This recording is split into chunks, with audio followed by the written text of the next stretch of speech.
In 2007, the warning signs were everywhere. Home prices were detached from reality, debt was being packaged and sold as if it had no risk, and consumer borrowing had hit record levels. Most people either did not see it or chose not to look. 1 year later, the entire financial system almost collapsed. Now, I'm not here to tell you that the exact scenario is repeating right now, but I'm here to tell you that right now, in February 2026, several of the same warning lights that were flashing before the crisis are flashing again, and the chief economist at one of the world's largest financial analysis firms said, and I quote, "Nothing else can go wrong like nothing. We're pretty much on the edge." That is not a fringe opinion, that is mainstream analysis. So today, I'm not going to catastrophize, I'm going to do something more useful. I'm going to show you exactly what the warning signs are, what a crisis actually looks like when it unfolds, and 5 specific things that you can do right now to make sure your wealth survives it, whether it comes next year or 10 years from now. Let me walk you through what is actually happening in the economy right now. And I want to explain each of these plain terms because financial media tends to bury the real story in jargon. Now, the first warning sign is that consumer debt is at record levels. Credit card balances in America have never been higher, and delinquencies, that means people are missing payments, are rising sharply. When consumers start struggling to service the debts, they stop spending. When they stop spending, businesses slow down. And when businesses slow down, they cut jobs.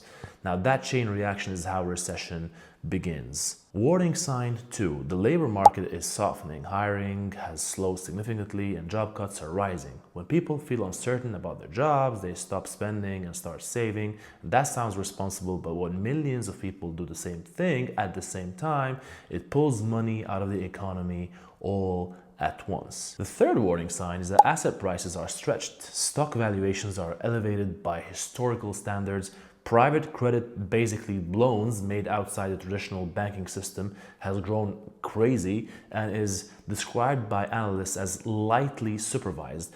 When credit markets are opaque and highly leveraged, the corrections tend to be sudden and severe. The fourth warning is that the AI bubble, right? So an enormous amount of money has poured into artificial intelligence infrastructure, over $500 billion in data centers in 2025 alone. So if those investments do not generate the returns investors are expecting, right, the unwinding of that position could shake markets significantly. Does this mean a crash is imminent? No. Major analysts put the odds of a 2026 recession at somewhere between 30 and 42%. That means there is still a greater chance that nothing dramatic happens. But 30 to 42% is not a number that you should ignore. Here's something important to understand. Financial crises do not announce themselves. They sneak up on you. The typical pattern looks like this. First, something cracks, usually in a corner of the market nobody was watching closely. A specific type of loan goes bad, a major fund blows up, an asset class that was supposed to be safe suddenly is not. On its own, this seems manageable, right? Then the contagion spreads, because in modern finance, everything is connected. The fund that blew up was borrowing money from banks. Those banks also lend to businesses. Those businesses employ people who have mortgages. Suddenly, a problem that started in one obscure corner of the financial system is sitting in everyone's living room. Finally comes the panic, and panic is self-fulfilling. When people fear their bank is in trouble, they withdraw money. And when people withdraw enough money, or enough people draw enough money, the bank actually is in trouble. When employers fear a recession, they cut jobs, and when enough jobs are cut, there actually is a recession. The people who come out of a financial crisis with their wealth intact are not the ones who predicted it perfectly. They are the ones who prepared for it before it arrived. Here are 5 concrete steps you can take today to protect your wealth, regardless of whether or when a crisis hits. Step 1, build a real cash buffer. I don't mean a small emergency fund. I mean a serious liquidity cushion, at least 6 months of expenses. Ideally, more, sitting in a high-yield savings account where it earns something. So in a crisis, cash is king. It gives you options when everyone else is being forced to sell. Step 2, reduce high-interest debt aggressively. Credit card debts at 20% plus interest is a guaranteed negative return on your money.